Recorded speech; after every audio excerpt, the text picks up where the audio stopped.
She's back. Emma Gemma Daidone, MVP. Allora Emma, ti porti a casa Magic Johnson, La vita.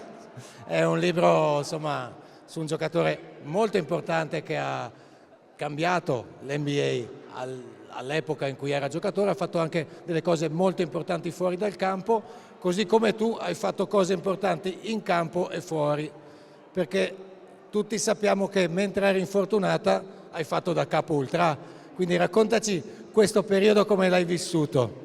No, allora è stato difficile perché comunque non ho potuto aiutare le mie compagne in campo, però sono stata felice di essere stata presente sempre quando ho potuto, anche dagli spalti, e sono sempre stata sugli spalti con Luna. Poi adesso siamo in un po' infortunate, però ci siamo sempre tutte, o dentro o fuori dal campo ci siamo sempre tutte.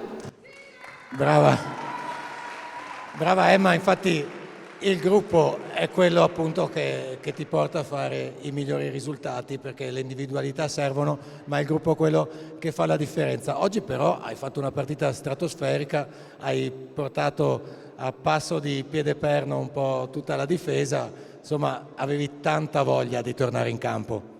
Grazie. Sì, avevo molta voglia di tornare in campo, soprattutto anche quando venivo e non potevo giocare, mi aumentava tantissimo la voglia di giocare, e oggi ho aiutato le mie compagne, siamo state brave, abbiamo fatto girare tanto la palla, siamo andate tutte a referto, quindi abbiamo giocato proprio una bella partita.